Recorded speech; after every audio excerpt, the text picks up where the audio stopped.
나이가 들어가면서 신체 능력은 자연적으로 저하되는데요. 신체 능력의 저하와 함께 어떠한 영양소의 부족으로 인해 나타나는 증상들이 있습니다. 면역력이 약해져서 병에 자주 걸리며 회복력이 떨어져 잘 낫지도 않고 정신적 우울감, 피로감, 부종, 탈모, 피부 트러블 등이 나타날 때는 어떤 영양분이 부족하여 나타나는 증상들일까요? 바로 단백질 부족으로 인한 증상들입니다. 이번 영상에서는 단백질이 부족하여 생기는 증상들에 대해 알아보고 단백질 섭취 시 고려해야 할 내용들과 단백질 섭취에 좋은 음식들은 무엇이 있는지 알아보겠습니다. 영상을 보시고 나면 나이가 들어갈수록 단백질 섭취가 중요한 이유를 아시게 되고 올바른 섭취 방법과 단백질이 풍부한 음식으로 더욱 건강해지실 테니 끝까지 시청 부탁드립니다. 좋아요와 구독 부탁드립니다. 단백질 부족으로 인한 대표적인 증상은 면역력과 회복력에 문제가 생기는 것입니다. 노년기에 가장 중요한 영양소를 꼽으라면 단연 단백질입니다.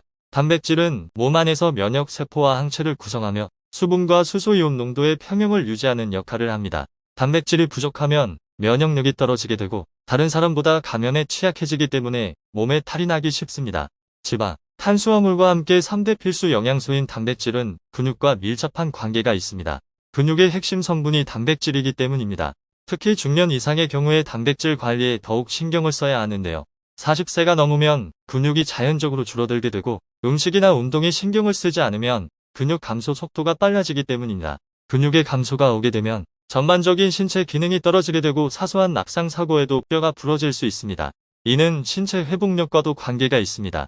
병원에 입원 전에 근육이 많았던 환자들은 그만큼 회복이 빠르다고 합니다. 암 환자 역시도 마찬가지라고 하는데요.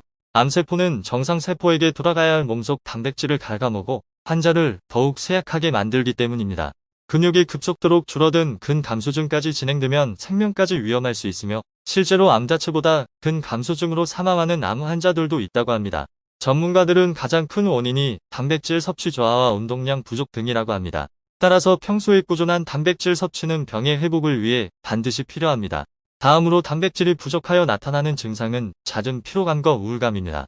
단백질을 적게 먹고 탄수화물 중심으로 식사를 하면 쉽게 졸음이 쏟아질 수 있습니다.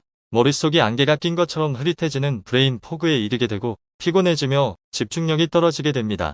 또한 단백질을 구성하는 아미노산은 기분을 좋게 만드는 세로토닌과 도파민의 생성을 돕기 때문에 단백질 섭취가 부족하면 우울감이 커지거나 기분이 오락가락 변하는 등의 문제가 발생할 수 있습니다.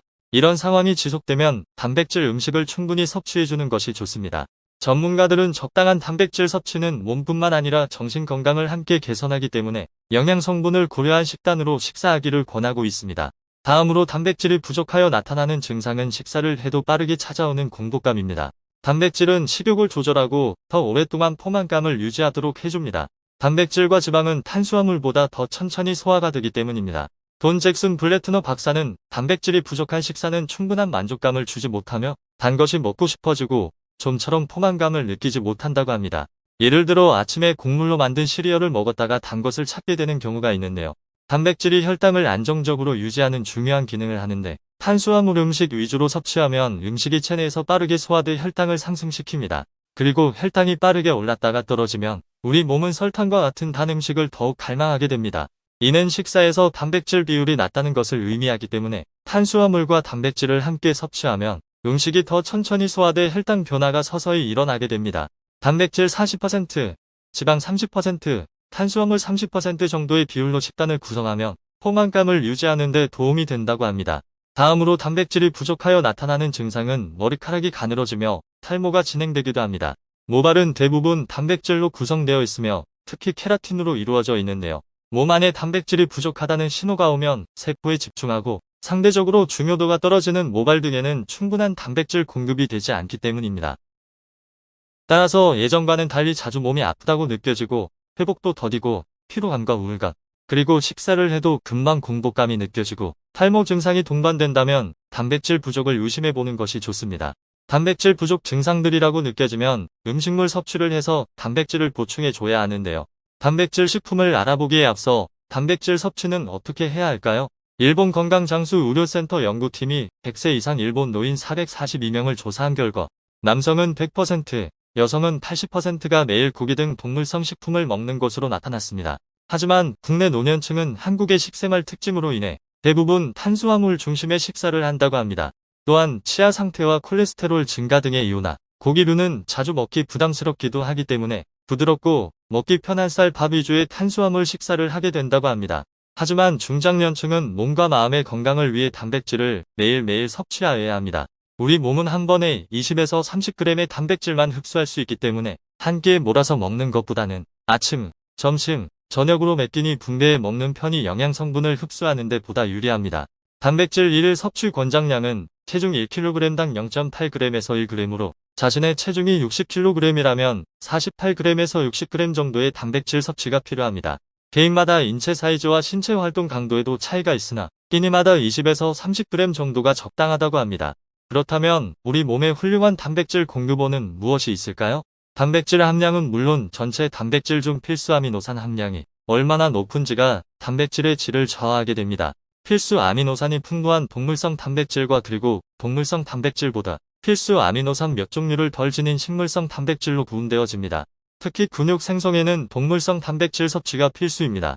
동물성 단백질에는 근육 합성 촉매제인 류신을 비롯한 각종 필수 아미노산이 풍부하기 때문입니다. 하지만 심장질환의 위험이 있다거나 평소에 채소 식단을 위주로 식사를 하신다거나 또는 다른 이유로 인해 동물성 단백질 섭취가 어려운 분들도 있으니 동물성 단백질과 식물성 단백질을 구분해서 알려드리겠습니다. 동물성 단백질 먼저 말씀드리겠습니다. 동물성 단백질이 풍부한 음식 첫 번째는 오리고기입니다. 예로부터 보양식으로 알려진 오리고기는 단백질이 풍부합니다. 오리고기 100g에는 단백질이 16g 들어있고 몸에 좋은 지방인 불포화 지방산이 많아 다가오는 여름 무더위에 건강을 지키는 데 도움을 줍니다. 연기에 익힌 훈제 오리에 양파와 마늘, 어린잎 채소, 키커리, 겨자잎 등을 곁들여 먹으면 맛과 영양을 모두 잡을 수 있습니다. 동물성 단백질이 풍부한 음식 두 번째는 돼지 안심입니다. 돼지고기에는 우리 몸이 꼭 필요로 하는 20가지 필수 아미노산 중 체내에서 합성이 불가능한 9가지 아미노산이 모두 풍부하게 들어있다고 합니다. 돼지고기는 기름기 많은 고기라는 오해가 있는데요. 사실 삼겹살을 제외한 대부분의 부위는 고단백, 저지방에 해당한다고 합니다. 근육을 감싸고 있는 안심도 다른 부위에 비해 지방이 적고 더욱 부드럽다고 합니다. 국내산 돼지 안심의 경우 100g당 38g의 단백질이 들어있다고 합니다. 동물성 단백질이 풍부한 음식 세 번째는 연어입니다. 알래스카에서 나오는 연어는 최상의 단백질을 제공합니다. 연어에 풍부하게 포함된 오메가3 지방산은 근육 생성뿐만 아니라 혈액순환을 원활하게 하고 뼈의 형성을 촉진합니다. 달걀에 스크램블해서 먹거나 채소 샐러드에 얹어 먹으면 좋으며 훈제 연어 약 85g을 먹으면 약 15g의 단백질을 섭취가 가능합니다. 다음으로 식물성 단백질을 알려드리겠습니다. 식물성 단백질이 풍부한 음식 첫 번째는 아몬드입니다. 아몬드는 영양 측면에서 매우 우수하고 탄수화물 함량이 낮은 식품입니다. 또한 비타민의 함량이 상당히 높고 불포화 지방산, 철분과 칼슘도 풍부합니다. 하루 권장 섭취량인 30g 이하로 섭취하면 웬만한 채소나 과일만큼 식이섬유까지 풍부해서 변비도 없어지며 단백질과 비타민도 풍부해 다이어트에도 도움이 됩니다. 아몬드는 100g당 단백질이 21.15g으로 달걀과 비슷하며 같은 견과류인 호두 100g당 14g보다 단백질 함량이 더 많은 식품입니다. 식물성 단백질이 풍부한 음식 두 번째는 버섯입니다. 단백질 함량이 상대적으로 많은 표고버섯, 송이버섯의 경우에 100g당 평균 3g 정도의 단백질이 함유되어 있습니다. 식물이지만 고기 같은 질감을 가지고 있는 버섯은 단백질과 무기질이 풍부해 산에서 나는 고기라고 불리고 있습니다.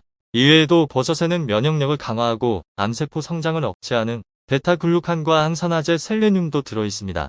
버섯은 단백질 함량이 2.25%에서 4.0%로 육류보다 낮지만 아스파라거스나 양배추의 2배, 오렌지의 4배, 사과의 12배 정도로 웬만한 과일이나 채소보다 높습니다. 건조버섯의 단백질은 19%에서 45%로 쌀 7.3%, 밀 13.2%, 우유 25.2%보다 높습니다. 식물성 단백질이 풍부한 음식 세 번째는 대두입니다. 대두는 100g당 단백질 34g으로 닭가슴살과 비슷한 고영양 음식입니다. 육류와 비교해도 뒤지지 않는 양질의 단백질이 많아 채식주의자들에게 중요한 식물성 단백질 공급원의 역할을 하고 있습니다. 또 이소플라본 성분이 풍부해 뼈에 칼슘이 빠져나가는 것을 막아주고 칼슘의 흡수를 도와 뼈 건강을 유지하고 골다공증을 예방하는 데 도움을 줍니다. 지금까지 동물성 단백질과 식물성 단백질에 해당하는 음식들을 알아보았는데요. 어느 영양소나 음식들과 마찬가지로 단백질 역시도 성장과 생명 유지에 필수긴 하나 과잉 섭취는 금물입니다. 2016년 하버드 대학의 연구팀에 따르면 일반 성인의 하루 총 에너지 섭취량 중 단백질이 20% 이상일 때 제2형 당뇨가 증가한 것으로 나타났다고 합니다. 또한 동물성 단백질을 많이 섭취하고 나서 당뇨, 심혈관 질환, 대사증후군 등의 위험성이 높아진다는 연구 결과도 있습니다. 만성 콩팥병 환자도 단백질을 많이 먹으면 신장에 부담을 주니 조심하셔야 합니다. 단백질 부족으로 나타나는 증상들과 함께 섭취 방법, 그리고 단백질 식품들에 대해 알아보았습니다. 여러분들께서 건강을 위해 드시고 있는 단백질 식품이 있다면 댓글로 남겨주세요. 비슷한 체질이거나 기저질환으로 인해 단백질 섭취에 주의하셔야 하는 분들에게 선한 영향력이 될 수 있습니다. 앞으로도 여러분들에게 꼭 필요한 유익한 정보로 돌아오겠습니다. 구독 눌러주시면 절대 놓치는 일은 없으실 겁니다. 다음 영상에서 뵙겠습니다. 감사합니다.